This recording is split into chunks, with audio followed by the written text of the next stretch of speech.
welcome to another episode of Living Room Wisdom, where your story is your glory. I am Patrina Wisdom, abundance activator, best-selling author, TEDx speaker, and founder of Pure Abundance Retreat. And today I am so excited and honored to bring you this incredibly beautiful woman. This is Mohini. Tell me the last name. Gima. Yes, I didn't want to slaughter that. Mohini Ima. She's someone that I know through some of my business networks, but we've also been circling each other for years here in San Diego. So not only is this a treat for you, but this is going to be a treat for me to go deeper and get to know her better. So welcome, welcome, welcome. Thank you. How are you this morning? I'm excited to be here. Me too. I'm excited to have you with all your juicy energy.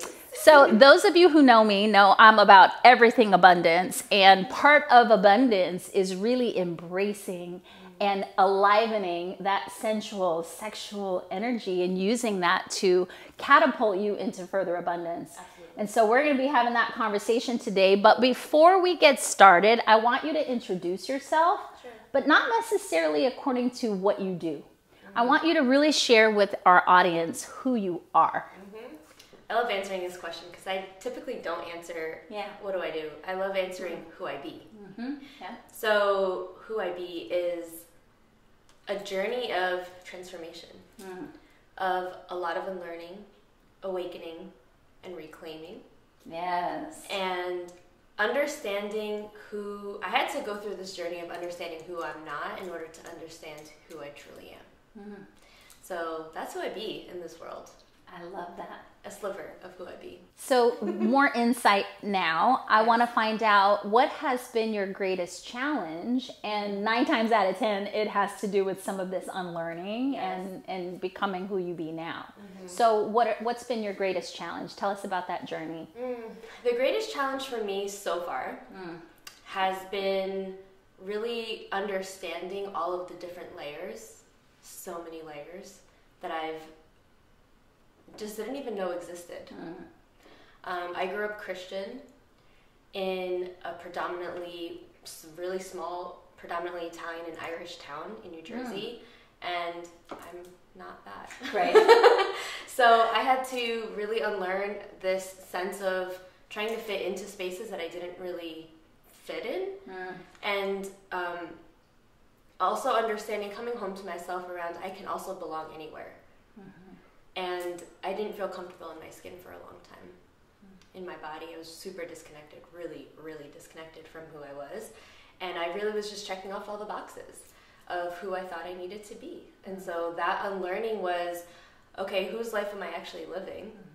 And realizing it wasn't actually mine to begin with. So the unlearning started to unfold around, okay, well, you have this career that you're really great at, and it's rewarding and it's beautiful, but is that really something that lights me up? What was the career at that time? So I was working as a speech language pathologist for 12 years, so in education and healthcare, and it was a beautiful career. I felt very much in alignment with it during that time, and supporting the younger generations and understanding as I deepened into my own journey how I even got into that position. And I was great at my job. I really was, and I felt like I, was really making a big difference in the world. And then I got to this point in my journey where the message was very clear around bigger bitch. It was essentially the message. It was, you're here to do much more, and I didn't know what that meant at the time, and definitely had no idea how that was going to unfold. And I still, it's constantly unfolding in ways that I don't even know at this point. So it's been unlearning religion, unlearning culture, unlearning so many aspects that were placed on me that I didn't even question. I just kind of went along because that's what I thought I was supposed to do. So I want to go into the disconnection from self, because there's the societal expectations that are placed upon us that we kind of live out. I call them masks, right? That we end up taking on. But then there's this internal piece. And so I'm just curious, because I know the work she does now, and you'll know soon. I'm curious if there was any trauma or experience that caused you to feel disconnected with your body. Yeah. Oh yeah, absolutely. Specifically for me, it was sexual trauma that at a relatively early age was something that I experienced from a trusted adult. And that led me down a very just not knowing myself, disconnected from myself. Protection is really what it was. And now I have those words. But at the time, it was, I didn't know myself. I was constantly seeking for answers, love, validation outside of myself. And I was married for almost 10 years. And at a very young age, obviously, because you're already I'm like, you look quite young. I got married when I was 24. Okay. Just shy of 25. So old enough, but definitely had not explored myself at that point. And enough where I kind of had an idea of how my past was coming into play in my relationship, in my marriage, but definitely not to the depths to which, oh my gosh, I'm constantly expecting him to do everything for me and to fill my own cup. And that's a cultural thing. That's a societal thing, you know. Well, it's kind of a women thing. Yeah, absolutely. There's so many layers, right? And so, for me, it was definitely the sexual trauma that started off as disconnection, and then continued, and that showed up in my relationships, in my adult relationships, in even my friendships, and my father passed away when I was 1.5 years old. So even before that sexual trauma, there was that layer of trauma. And I'm first generation. My parents are from India. So my mom, is in pure survival mode. Yeah.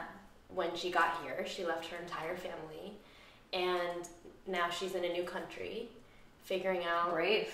Yeah, absolutely. And then her husband passes away, and now she's got a little kid that she's like, well, what am I supposed to do now? I'm in a brand new country, don't really have support, and so the trauma has been present for a while, and it continues to show up. And so the awareness that I have now continues to expand and deepen with, okay, well, this is stuff that it's showing up right now today, but this isn't a pattern that just showed up today in this moment. This is some stuff that's happened 30 something years ago, and even before my lifetime. I've been doing a lot of ancestral healing and understanding how that shows up, and so this stuff goes deep. Yeah. Oh yeah, it's quite the journey. So what was the moment for you when you woke up, where you were like, oh, this is something I need to look into and heal? So what was the moment that happened? And then what was kind of your first, journey or your first step into addressing that trauma? So I would say my first sort of awakening to this whole experience and understanding how my trauma was showing up in my marriage was understanding how I wasn't really actually interested in sex. And before that, though, it was because I really needed emotional intimacy. So I'm classify myself as a demisexual. So I really need that emotional connection in order to feel safe for physical connection. And what I was realizing was that we were just kind of missing the mark on having that deep emotional connection because we hadn't really met ourselves in that deep emotional intimate connection. I didn't know myself like that, and neither did he. And so we were trying to just find a match, and it just wasn't happening. So my journey kind of started in understanding, kind of awakening to that pattern of, I'm expecting him to meet me in this depth of emotional intimacy, but I don't even know myself like that. I don't know how and why I'm showing up like this. But I truly craved that emotional connection. So I guess it really kind of started with me understanding and meeting myself in that way. In that emotional depth, and exploring why my stuff was coming up. In that kind of way. What did that look like at that time, though? It was messy. Right. So messy. Because I didn't really know I didn't have anybody to guide me or to even like to express to me and show me ways of, okay, your past stuff is showing up right now. Well, what were some of the patterns? Because obviously there were probably some self-sabotaging patterns or, you know, just neglecting self. So what did that look like for you in that moment? A lot of people pleasing. Okay. A lot of people pleasing, a lot of self-abandonment. A shit ton of self-abandonment. Can I curse? Yeah, absolutely. Okay. Shit. Pussy, whatever. Okay, great. Say it all. Yeah. So a lot of self-abandonment because, again, I didn't even know that was something I could fill my own cup. And so I didn't have the capacity to receive from others when they were trying to pour into me. So it looked like fear, a lot of fear of being left alone, being abandoned. And I believe that's one of the reasons why I stayed in my marriage for so long, is because the fear of being by myself and being alone for the rest of my life took over so much that even though I got to a point of knowing that this isn't the partnership, and that it was a beautiful catalyst for my growth, absolutely. And I also needed to get to a place of what is it that how am I showing up? Yeah. And that's actually big for you to choose that in your community. Yes. So was this an arranged marriage or so you were already untraditional in that respect. Yes. But yeah, in an Indian cultural family to kind of make that decision to leave that marriage, I'm sure that was a huge deal. It was. Wow. Wow. It was, and I had to go through, at that point, our separation was already percolating for a while. And I knew emotionally it was brewing. Yeah. And I had kind of emotionally disconnected for a while because I think a part of that was self-protection around I can't continue to abandon myself and getting to the point of I finally need to fucking choose myself. And what was that moment, that catalyst? Like there's always something where you're like, okay, final straw, like time to change some shit. So blow it up, start over. So we were laying in bed and it honestly just felt like you could have put up the Great Wall of China in between us and it wouldn't have fucking mattered. Right. Because we were so physically disconnected, we were so emotionally disconnected, you could just feel the tension and the separation between us. And I just remember thinking, like, this can't be it. I can't do this for another 20, 30, 40, 50 years. And how the fuck did we get here? Right. And there's all of these thoughts around, well, what am I supposed to do? I have 0 friends that have gotten a divorce. I don't know what the fuck that even looks like. How do I even figure this out? Right. And can I do that? Yeah. Am I supposed to do that? Yes. And what's going to happen on the other side of this? So what did happen on the other side of this? What did that look like? I cocooned. I cocooned for quite some time. And this is in February 2020. Okay. Oh, right before pandemic. Yep. So I went to an event. How brilliant is that, though? What a gift. I feel like I intuitively knew that there was some shit about to happen. Yeah. And for the first time in our relationship, we were together for almost 14 years, I moved myself to our guest bedroom and took my stuff and packed it and set it up over there. Never have done that before. And again, I'm like, I have no idea what the fuck I'm supposed to do right now. Yeah. And just cocooned. And in this cocoon, I am completely figuring out what is this supposed to look like. And actually, I think that's when we met. Oh, really? I think so. Is that? And oh my gosh. I was in the phase of I need to educate myself. Yeah. I have no idea what divorce looks like. How did I get here? Why did I stay so long? And how do I not let this pattern repeat? Because I knew for myself, I can only control me. Right. So I don't want this to show up with a different person. Partner, yeah. So what is it that I need to look within and heal and figure out? And I was already on my journey for quite some time at that point, but this cocoon was like intense. Yes. Because you can't escape yourself. No. And then on top of it. Exactly. And then a month later is when we were in lockdown. And so, I mean, I really just cocooned in that guest bedroom. Yes. I attended as many divorce workshops that I possibly could. I got all of my finances figured out. And that was my biggest fear, was I do not want to get financially fucked over. Yeah. And I had school loans from grad school, and we had a home, and so all of these, like, I didn't know. You were still working at that point? Still working. Okay. Yeah. So I had no idea how divorce works. Right. So I was just worried that I was gonna walk away with like nothing. I'm like, well, damn, that's gonna suck. Yeah. But you were obviously willing to do it. Yes. Yeah. Yes, and I also knew that I needed to get to a place of understanding all of what was happening on the back end that I had almost completely left for him to figure out, and put all of that like financial trust in him. And so that's where the empowerment and the education came back in around. So important. I need to figure out what's actually been happening. Yeah. And what do I need to do moving forward? So when I finally let him know that this is the game plan, and I went in as like, here's a spreadsheet, here's all the numbers, this is everything that I know of, and it was one of the most empowering moves I feel like I had, because I had been really just cocooning in the back, you know, and understanding how all of my traumas were showing up in this marriage, and what I needed to do to break those cycles.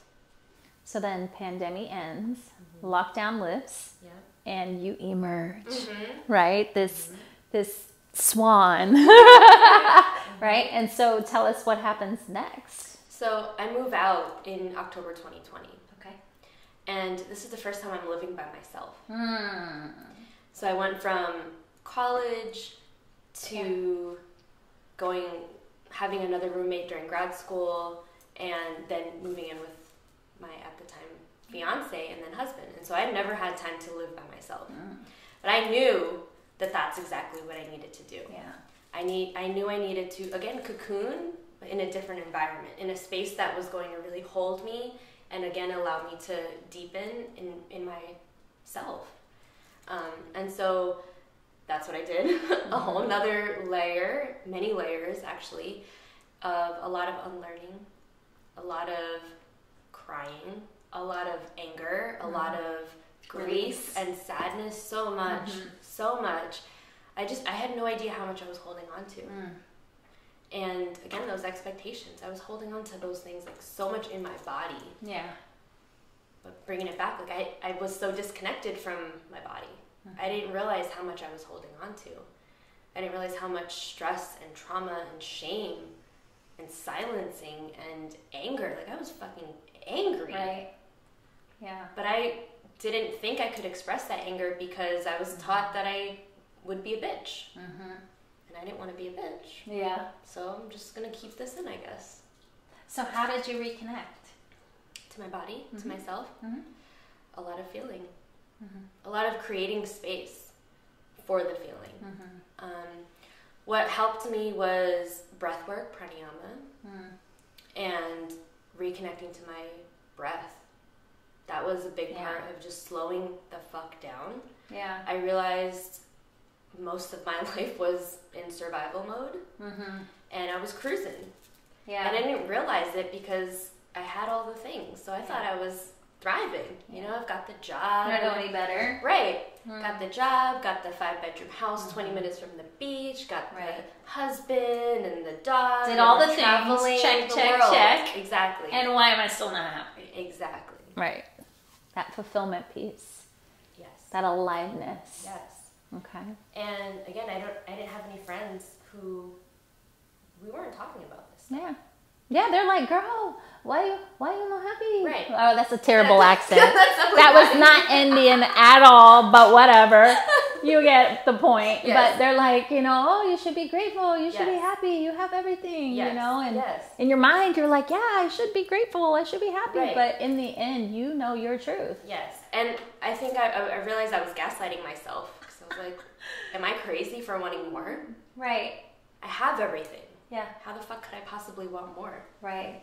And when we're programmed to be in scarcity in that way, Right. when that's all we know is struggle, survival, settling, you know, all of these things, it doesn't even seem like there's a pathway to anything different. No. And so what was the point, or I should say, what was the,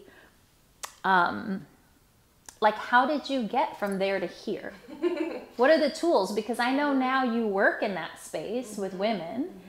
So breath work is one, but what are some of the other tools you used to reawaken not only your relationship with self, but also your physical body? Like that's really tough for a lot of women, that connection to self. Yes. Physically. So I started dancing.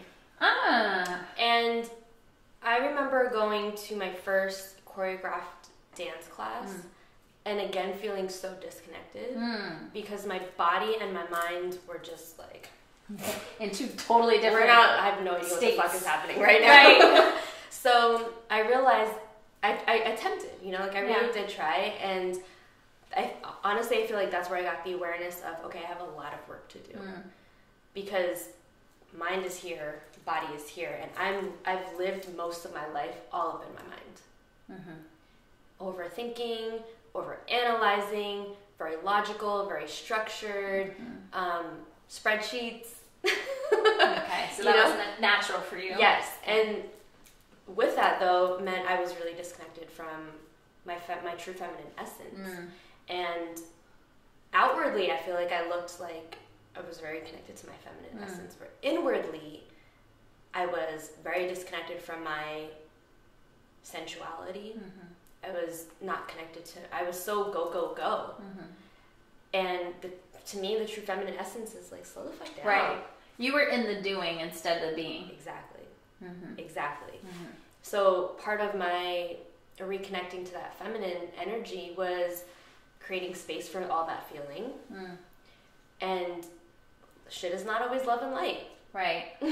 Yeah, so the whole spiritual bypass thing. No, it's not always shadow pretty. work. I love shadow work. I love going through that process of emotional alchemy, of like going deep within and unearthing some shit, because that to me is like the dark feminine energy is so powerful, and there's so much elegance with that of, okay, I can actually create space for what I'm really angry about, and it's not, I'm doing it in a way that's not hurting anybody. Yeah. You know, it's healthy expression. How was that though? Like, how did you express it? And this is like serious, authentic question, because anger is an emotion that I have not quite hacked yet. The only time I can really like viscerally remember experiencing anger was after my husband passed, and my eldest son at the time had already been going through like depression and things of that nature. So in my mind, my husband taking his life gave my son permission to do the same. And so we walked that path, and I ended up having to put him in an institution and all sorts of things. This was the only memory I have, despite rapes, molestations, like constant and repeated trauma, of fully experiencing and expressing anger. And I released mine through Krav Maga.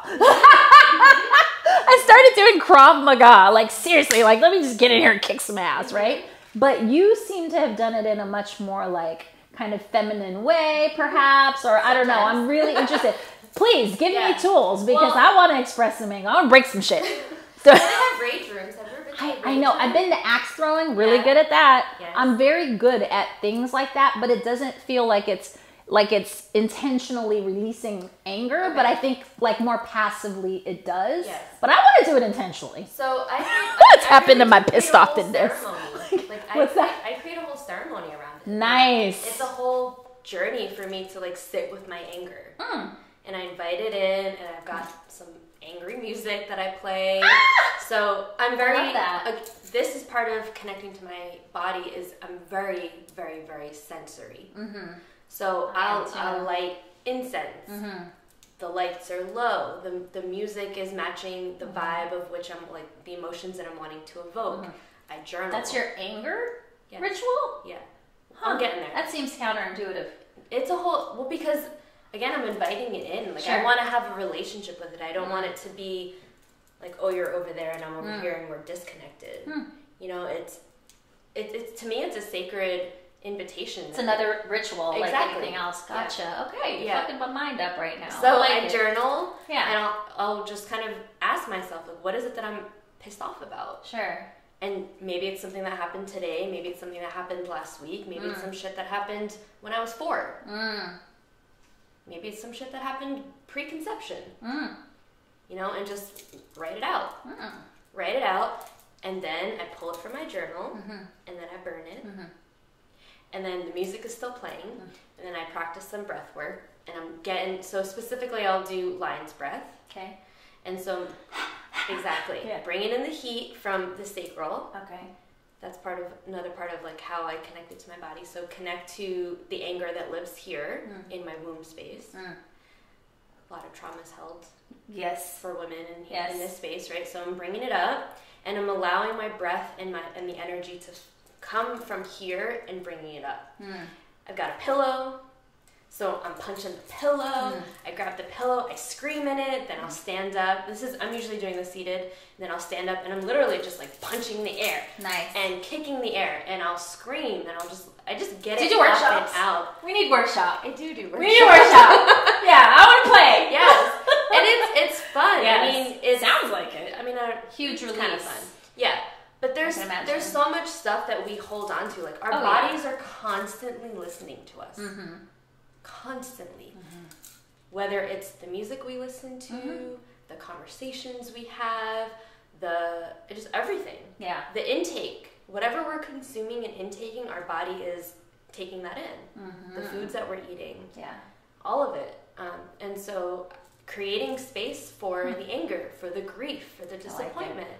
It's a whole journey. I'm like a ritual queen. I like literally used to have rituals to cry, to just release emotion and stuff like that, and all of the things, right? I have a ritual for everything. I haven't had until today, an anger ritual, and that's probably the one I needed the most. So thank you for that. You're welcome. That's amazing. I call it sacred rage. Yes, thank you. And I mean sacred self-care, sacred, everything's sacred, right? Because the society will have us believe that these are ugly emotions or whatever.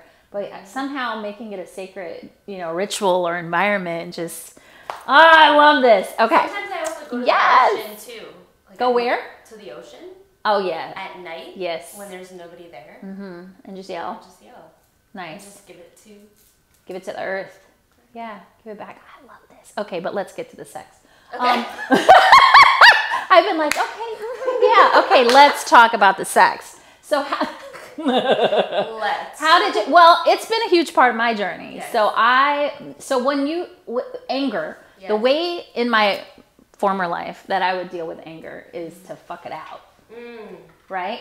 Fuck it out, right? That was really the only way that I knew to express anger, or to release it, right? Yeah. Which is not necessarily enjoyable by any means. It's enjoyable for the other person. However, a lot of that came from that sexual trauma and anger and feelings of unworthiness and all of that. So it became a control thing, right? So it expressed itself by way of control. One of the things that helped me heal through all of my sexual trauma and being able to actually enjoy sex and have orgasm is something that you specialize in, Tantra. So it's it was a complete, and again, it's not just about sex. So sometimes people hear Tantra and they think, oh, it's just sexual, positions and this and this and that. And it's not. It's a sigma. It is such a small piece of living an actual tantric lifestyle. Yes. It's really about the deeper connection. Absolutely. And it's understanding for me that everything is connected. Everything. Like we are connected to the plants. We are connected to the cosmos. And that disconnect is what creates, like when we don't understand that we're connected to nature, we have a disconnect within ourselves. Well, how did you get introduced to Tantra? Like, that's a totally different, it seems, world from where you were. Yes. A group of friends. Okay. A new group of friends. Sure. Because you called in what you needed in that time. Exactly. So when I left in my marriage, 2020 was the year I left my marriage, the year I left my job, the year I left my house. Blow it up. Right. The year I left pretty much all of my friends and everything that I had known. Because I knew that, again, if I want to break this pattern, I need to do something different. I need to be around different people. That was what the card said today. Yeah. Like, tribe, community. So perfect. You know, it's like I knew I needed different people to be around. Yes. Because this ain't it. Nope. This was cute. This past life was cute. And it got me to where I am right now. And I also need to explore what else there is.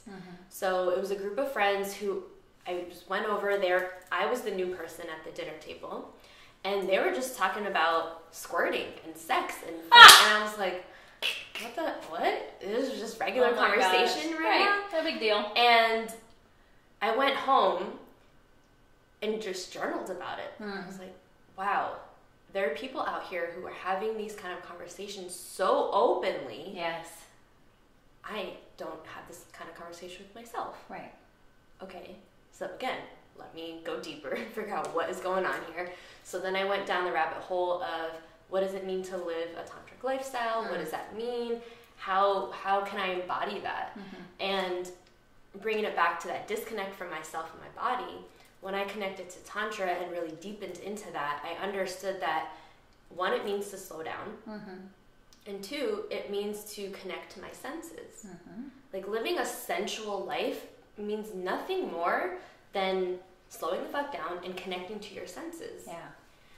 But again, if we're all up in here, our sensory input happens in the body. It doesn't happen in the mind.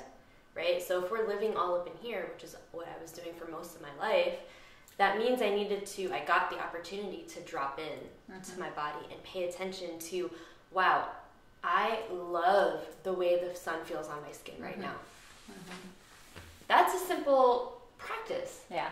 But if we're so go, enjoying, being present. Exactly. Yeah. It's the simple things. Yeah. You know, and so to bring that to physical intimacy, the more that I became present with my body and understanding like, oh, okay, I like when I'm listening to this kind of music. I like when I can feel the sun on my skin, when I can feel the breeze on my skin. I got the candles and the incense and the music is playing. Yeah. That means that shows me that I'm slowing down enough to pay attention to what's happening around me, that I can take it in through my senses. Yeah. And then I use my breath to enhance that. And then when I can do that with a partner, we can sync up our breath. Yeah. And that's beautiful. Well, when you end up connecting with yourself in this way, and I feel like yoga, like living as a yogi and living in a tantric lifestyle are very much connected. And I dabbled in both, right? So I never really understood it until you're talking right now, how much of the Tantra lifestyle I actually live, because I wake up, there's certain colors even that I wear that I have to have around me, you know, my incense, just everything visually, every single sensory experience needs to be stimulated. And when people ask me, why are you so happy all the time? That's actually the answer. I agree. Because I set myself up every single day and create my environment to create happiness and fulfillment and joy. Yes. So thank you for connecting those dots for me, because I never really thought about it in that way. Yeah. That's pretty cool. So tell us now about your magic in the world. Like, how do you serve and how are you impacting women all over to reconnect? So I forgot to include this in the beginning. Mohini, one of the meanings of Mohini is enchantress. Ooh! Ah, yeah. Okay. So So I've been on a journey to enchant the fuck out of my life. Okay. And love it. Yes. Create that magic and understand that we have magical moments every single day. Every day. Mm-hmm. In every moment, we can create magical moments. Mm-hmm. Connecting to that sacred rage can be a magical moment. Yes. Having a dance party right before your podcast shoot, that could be a magical moment. Exactly. And we get to create those. Yeah. Right? We don't have to wait for magical moments to happen. We get to create them and co-create them. Mm-hmm. So for me, my biggest hurdle was understanding that disconnect for myself and my body was the journey of creating that internal safety within. So that's what I want to support other women to find and discover is what does it look like when you actually feel safe in your body? When you slow the fuck down and you connect to your senses. When you connect to your emotions, your raw, human, real emotions. Like you're not living robot kind of lifestyle, which is what I was doing. That sounds way easier. It is, but that's like, the journey. That's the journey, right? So, I mean, you are supporting them in doing that. Are you working in kind of a coaching aspect? Do you do it in person, online? Like, yes. If I'm looking for you, because I may not have the words for what I need. I only know my pain, and I connect with your story, right? So tell me, like, okay, what would you do for me? So now that I know that you want to access your sacred rage, for example, right? I mean, what the journey that I take people through is really connecting through their body using breath, sound, and movement. Okay. So makes sense. I can do this. We do this. It's co-created, virtually and or in person. Nice. I love the in-person stuff, of course, because that is just whole another level for me. Yeah. And people can really just allow, like, as they allow themselves to drop into their breath. Get out of here of, oh no, am I doing this right? Am I moving right? So it's not choreographed movement. Sure. It's all intuitive. Like, how does your body want to move? Yeah. How, if you wanted to express your anger right now, how would your body do that? If you allowed yourself the freedom to express your grief right now, and that disappointment and that hurt and that pain, and if you actually went into that, instead of avoiding it, instead of numbing out to it, instead of walking away from it, walk towards it. So you create the sacred space. Yes. And then you almost not produce, but you facilitate the embodiment activity, whatever that would be. Whatever outcome they're looking to experience. Yeah, and I feel that's like awesome. It's also intuitively, I can read their body, I can read their energy, I can read okay, they actually need more space in this grief. Or there's resistance and there's protection in this grief. Like they're scared to go into this pain. Hell yeah, I'll cut that shit off in a minute and be like, okay, so I'm moving on. Right. You know? And so creating more space to, use your breath to go in a little bit There's more. an accountability there as well. Yes. Right? Because it's not like someone can go, okay, I'm going to go do X, Y, and Z. They need you to really facilitate that space and bring things out of you that you don't even know that are dormant. Yes. You know? Yes. I like that. And it's really about creating that self-trust in themselves, that it's okay to go into this depth, into this darkness. And then I even invite them to go into their joy and their celebration. And where do you hold yourself back from celebrating? Yeah. Because we're like told that we can't connect to that level. Yes. You know, we need to cap our joy. Yes. So I want you to actually look into that camera there. And if there's someone out there that's feeling stagnant, that's feeling stifled, that's feeling disconnected with their bodies, I want you to just give them a word, speak into them, something that will give them the courage to take that first step to access that level of, liberation and connection. Okay. My words for you are that trust yourself. And you can do this. You can do and be more than you even really truly know is possible for you right here, right now. And when you lean into that uncomfortableness and that newness and that adventure with curiosity and willingness, I mean, so much is fucking possible. Yes. So much is possible. Like beyond your wildest dreams kind of shit. Yeah. Mm-hmm. I love it. Thank you so much. That was awesome. And if you need further support, of course, you can reach out to Miss Mohini. We will have all of her details in the show notes. But with that said, we're done. I wish we could have talked about sex more, but that's okay. That's another episode. But thank you for tuning in. So excited to have you with us. We have so many more interviews in this season, so make sure you subscribe, you follow us on Instagram and on Facebook, and we will see you next week right here at Living Room Wisdom Podcast. Have a wonderful time. See you next time. Bye.